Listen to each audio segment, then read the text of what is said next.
there's a lot of confusion about mRNA and what is it and what does it do, and is it something that gets into your DNA and changes, your genetics?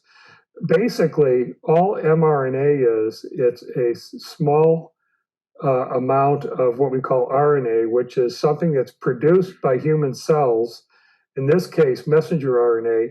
And messenger RNA, naturally, when it's produced, goes to a cell and it's like an order form, and it tells the cell to produce some type of protein, in this case, antibodies. And so, what scientists have been able to figure out, and they've been using mRNA technology for over 15 years, this is not a new platform.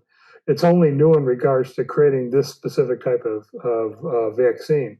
So, what happens is scientists are able to create an mRNA that codes for the protein, the S protein. And so the scientists then take that mRNA, and if you just injected mRNA into to a person, the body would immediately start destroying it, and within the first day, it'd be gone. You wouldn't have any mRNA in your system, and it's not in your body long enough to create antibodies.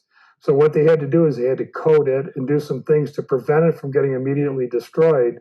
And so now when you get the injection, because it's got some of these the coverings, it's able to get into the cells.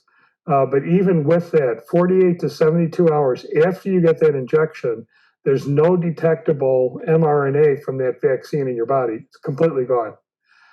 When it gets into the cells, it's like an order form. It tells the cell, goes to the factory called the ribosomes, said, here's the order, produce this protein. So what the cell does is it produces the S protein, and it produces a gazillion copies of it, and then the cell releases these S proteins into the bloodstream. These S proteins are not harmful. They can't do anything because it's not attached to a virus. It's a single tiny part of a virus. And so when that gets into the blood system, B and T cells recognize it as foreign. They said, this S protein should not be in the blood. And it creates antibodies. And from that point on, it'll produce an antibody anytime it sees the S protein. And so once again, what's unique about this is that it's very self-limited. It's not in your body for any length of time. It can't reproduce. It's just once it's in there, that's all it can do. It can't join up with your DNA. It can't change anything. It doesn't go to your ovaries. It doesn't do any of those type of things.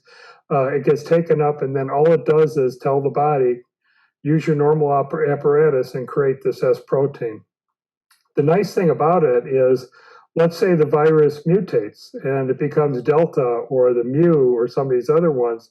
Scientists can modify the mRNA to now reflect the mutation. They can do that very quickly and create a vaccine very quickly to respond to that. So we no longer have to wait months to years to get a vaccine because the platform is going to allow us to be much more flexible. This is a huge boon to mankind that we're able to do this and to get this type of response. And I think it's really an amazing story of how we're able to create this, put this into place, and offer this effective treatment. I think that there's other vaccines that are coming, but mRNA seems currently to be about the safest. And remember, over 1 billion doses have been given worldwide, and they've been unable to determine any long-term side effects. And since the history of vaccines, over 150 years or how long it's been, the vast majority, if not the entirety, of complications occur in the first 2 months. There hasn't been a vaccine where they've identified a year later that it had some long-term undetected side effect. Almost all these things occur in the first 2 months. And so I think you get my point. This is the right thing to do. It's very safe and makes a lot of sense.